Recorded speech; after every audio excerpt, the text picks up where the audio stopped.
संस्कार बच्चों के अंदर कैसे पैदा हो।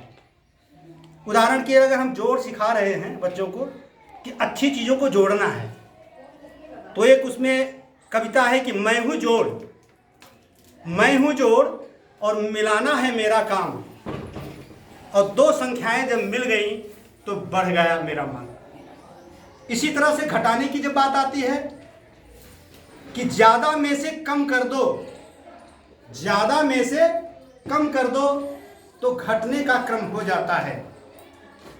ज़्यादा में से कम कर दो तो घटने का क्रम हो जाता है। मान हमेशा बड़ों का करना सीख घटाना दे जाता है।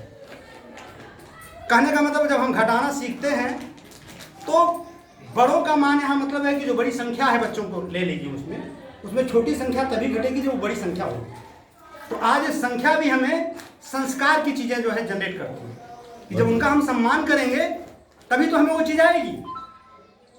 उसी प्रकार से जब भाग की बात आती है तो भाग में भी भाग हमें ईमानदार सिखाता है।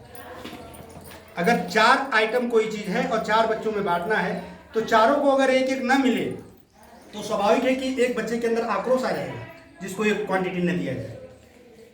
रही बात गुणा तो गुण से भरा हुआ है, उसका तो कुछ कहना ही नहीं कि अगर 2 का पहाड़ा आप 4 बार पढ़ दिए तो सीधा जो है 8 होता है, और जब 2 में 4 जोड़े तो 6 ही हो रहा है। तो हर एक गणित में भी मतलब हर एक चीज़ के अस्तित्व का अपना अपना विशेष यूनिक महत्व है, उसको हमें समझना है।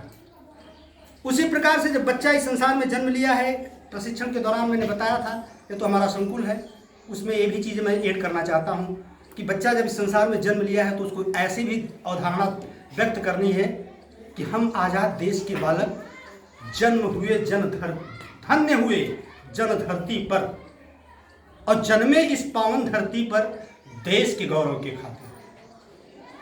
ऐसी चीज़ें उनके अंदर जनरेट करनी है तो स्वाभाविक है कि वो बच्चे हमारे संस्कार के साथ, पढ़ाई के साथ, गणित और भाषा के साथ हर एक विषय को आगे करेंगे।